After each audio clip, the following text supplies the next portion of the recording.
Muy bien, hoy hablaremos del trastorno de la conducta, en las cuales yo les leeré los siguientes criterios diagnósticos. En el criterio A vemos un patrón repetitivo y persistente de comportamiento en el que no se respetan los derechos básicos de otros, las normas o reglas sociales propias de la edad, lo que se manifiesta por la presencia en los últimos 12 meses de por lo menos 3 de los 15 criterios siguientes en cualquiera de las categorías siguientes, existiendo por lo menos uno de los últimos 6 meses. Vemos la agresión a personas y animales. 1. A menudo acosa, amenaza o intimida a otros. 2. A menudo inicia peleas. 3. Ha usado un arma que puede provocar serios daños a terceros, por ejemplo, con un bastón, un ladrillo, una botella rota, un cuchillo o un arma. 4. Ha ejercido la crueldad física contra personas. 5. Ha ejercido la crueldad física contra animales. 6. Ha robado enfrentándose a una víctima, por ejemplo, un atraco, robo de un monedero, extorsión, atraco a mano armada. 7. Ha violado sexualmente a alguien. En la destrucción de la propiedad vemos en la 8 que ha prendido fuego deliberadamente con la intención de provocar daños graves. 9. Ha destruido deliberadamente la propiedad de alguien, pero no por medio del fuego. 10. Ha invadido la casa, edificio o automóvil de alguien. 11. A menudo miente para obtener objetos o favores o para evitar obligaciones, por ejemplo, engaña a otros. 12. Ha robado objetos de cierto valor sin enfrentarse a la víctima, por ejemplo, hurto en una tienda sin violencia, sin invasión y falsificación. 13. A menudo sale por la noche a pesar de la prohibición de sus padres, empezando antes de los 13 años. 14. Ha pasado una noche fuera de casa sin permiso mientras vivía con sus padres o en un hogar de acogida, por lo menos 2 veces o una vez si estuvo ausente durante un tiempo prolongado. Y por último tenemos que a menudo falta en la escuela empezando antes de los 13 años.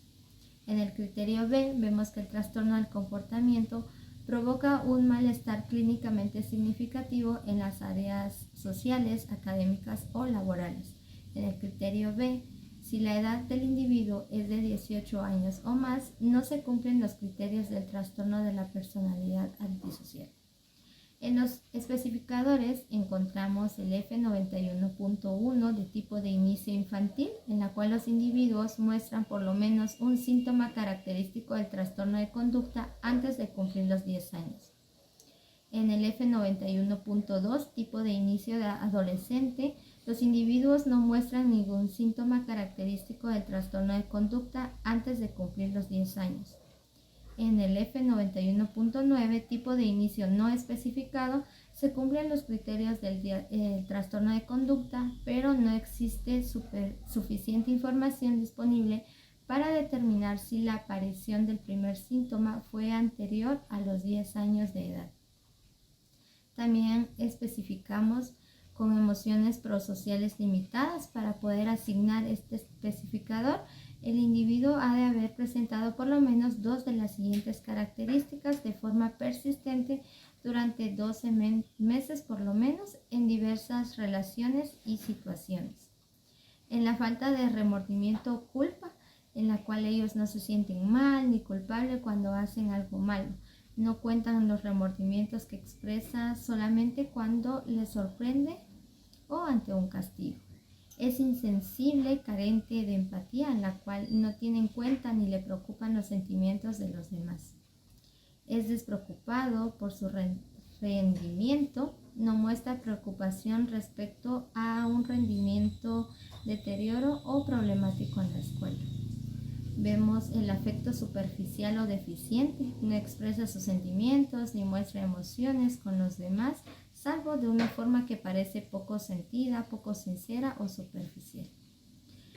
En especificadores de la gravedad actual encontramos leve, moderado o grave. En el leve existen pocos o ningún problema de conducta aparte de los necesarios para establecer el diagnóstico. En el moderado, el número de problemas de conducta y el afecto sobre los demás son de gravedad intermedia entre lo que se especifica en leve y en grave. En el grave existen muchos problemas de conducta, además de los necesarios para establecer el diálogo, o dichos problemas provocan un daño considerable a los demás. En los subtipos, los 3 subtipos de trastorno de la conducta se establecen por la edad de inicio del trastorno. Los subtipos de inicio en la infancia y de inicio en la adolescencia pueden presentarse de forma leve, moderada o grave. Se ha designado un subtipo de inicio no especificado cuando no hay información suficiente para establecer la edad de inicio. En los especificadores encontramos que una minoría de los individuos con trastornos de conducta presentan características que se comparten con el especificador con emociones prosociales limitadas. Se ha etiquetado en los estudios con rasgos de insensibilidad y falta de emociones. En las características asociadas encontramos que especialmente en situaciones ambiguas, los individuos agresivos con trastorno de conducta malinterpretan frecuentemente las intenciones de los demás como más hostiles y amenazantes de lo que son, y responden con una agresividad que ellos sienten como razonable y justificada.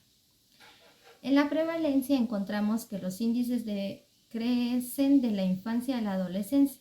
La prevalencia del trastorno de la conducta de inicio en la adolescencia se asocia más a menudo a estresores psicosociales, como por ejemplo a ser miembro de un grupo étnico socialmente oprimido que sufre discriminación. Pocos niños con trastornos de conducta deterioramente reciben tratamientos. En el desarrollo y curso vemos que el inicio del trastorno de la conducta puede producirse ya en los años preescolares, aunque los primeros síntomas significativos suelen aparecer durante el periodo que va desde la infancia media a la adolescencia media. En los factores de riesgo y pronósticos podemos encontrar temperamentales, los cuales son factores de riesgo temperamentales, infantil de difícil control y una inteligencia por debajo de la media, especialmente en lo referente al CI verbal. En el ambiental encontramos factores de riesgo a nivel familiar, como el rechazo y la negligencia por parte de los padres, la crianza incoherente y la disciplina severa.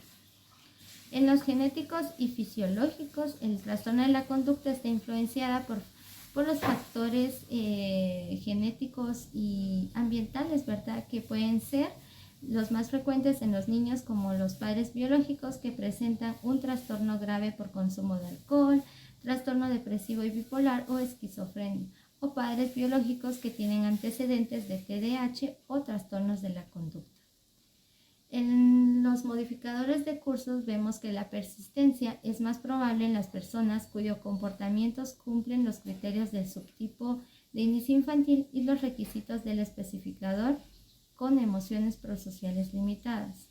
El riesgo de que el trastorno de conducta persista aumenta si concurre el TDAH y el abuso de sustancias.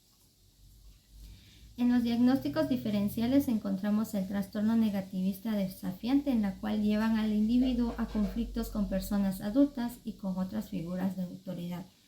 Vemos el trastorno de déficit de atención e hiperactividad. A menudo se manifiestan como comportamientos impulsivos e hiperactivos que pueden resultar disruptivos. Encontramos los trastornos depresivos y bipolares, en la cual vemos la presencia de la irritabilidad, la agresión y los problemas de conducta que se puedan dar en los niños o adolescentes. El trastorno explosivo intermitente, en la cual implica un alto grado de agresividad. En la comorbilidad encontramos que tanto el TDAH como el trastorno negativista desafiante son frecuentemente en los individuos con trastorno de conducta, y esta presentación comórbida predice los peores resultados.